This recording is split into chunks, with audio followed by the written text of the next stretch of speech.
هرچند نها li snorê parêzgeha neynewa gelek ji projên xwedankirina peleweran hatîne vekirin û delîvên karî ji bo gelek gencan dabîn kirîne.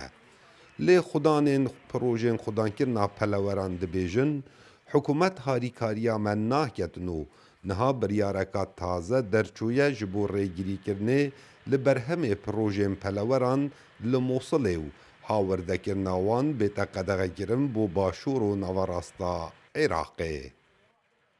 ئێستاکە نزیکەی 14,000 مریشک تێدایە یعنی خەسارەشی زۆر زۆر ئێستاکە بیتە 3 کیلۆنی تەماشایکە علەف تەنی بە ملیۆنێک و 50,000 خەسارەت یەکجار زۆرین وەزارەتی کشتتوکاڵیش کتابی ڕاگرتیاکە بێت و کتاب بکرێتەوە ئەمەش ئەو زەرمەندەرنینە و بەڕێ دەکەین لەو بەغدای لە جنوب. هذا الدجاج عندنا تقريبا عمره 41 يوم 42 يوم بالقاعات ما جاي نها تمن مریشکên vî projeyê da 42 rojin.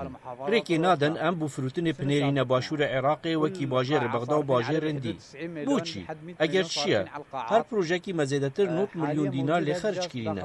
Niha li Mosulê 2000 projeyên xwedankirina pelaweran hene.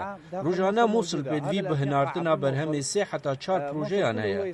Kewate hinartina berhemê zêdetirî 100 projeyan dê têra Mosul bike.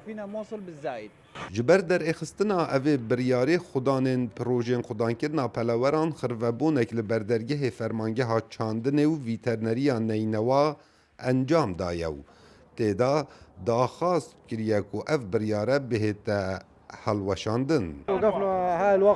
Me ev kombûn kiriye ji ber rêgirîkirina Wezareta Çandiniyê ku em mirîşkan ji bo bajarên din neşînin. Ev biryar ji bo me û parêzgeha Kerkûkê derketiye. Niha em rastî xesareteke mezin hatine. Tonê êm gihîştiye milyonek û 100,000 dînar û bi ser de jî rê nadin em mirîşkan bişînin parêzgehên din. Çê ciyawazî di navbera me û parêzgehên din de heye.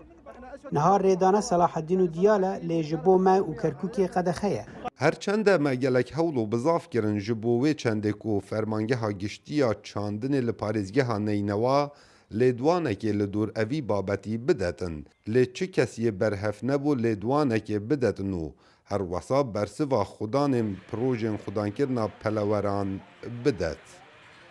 Kawa Emer Dengê Amerîka, Mosul.